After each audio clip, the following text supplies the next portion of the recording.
we're trying to be serious. And there's definitely room for that, but not at the expense of the weirdness. So I just said, I'm just going to be as weird as I can be and make a lot of jokes that are kind of over the top. And I pushed it. And then I ended up, this was 2022, doing satire about Davos. But, they did the psychedelic industry meetup in Davos. It was getting mainstream coverage and like The Guardian and BBC.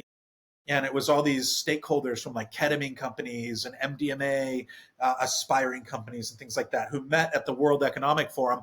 And while this was happening, I was in Palestine. I was in Jerusalem, and then I went to Hebron and kind of learning about that whole story, which of course now is much harder to talk publicly about than it was then. It was still very culturally sensitive, but not nearly the same as it has been in the last like 2 years. So I was like making these absurd videos, but also educating people about the situation, like showing them on the ground how things were in places like Baghdad, in Palestine. I was in Israel, and then in Egypt. So like kind of this part of the world a lot of people have only read about. And I found that satire became this wonderful vehicle for educating as I was learning.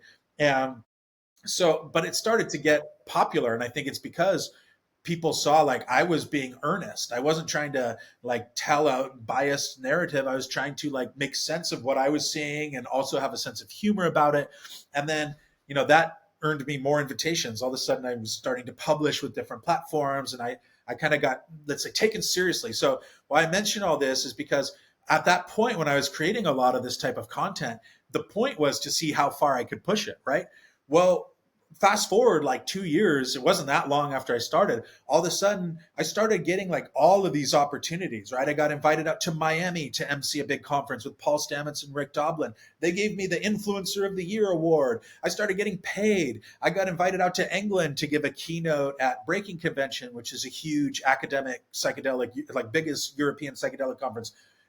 Next thing you know is like India first mushroom conference. And then I was in Geneva a month ago. But it was kind of like, it's been like that for the last 3 years. Well, when you start getting like these bigger opportunities and you start getting money, sponsorships and things like that, it kind of changed the game a little bit. Like when I was kind of just having fun and seeing how far I could push it, I really didn't have anything to lose. And then you get to a point where it's like, all of a sudden a lot more people were paying attention, and like I would actually hear about it. If somebody didn't like something I said or they didn't like a video, I get a text, and it felt like people were watching me from all over, and all this. I didn't have any issues with this, and at this point, frankly, I could care less most of the time.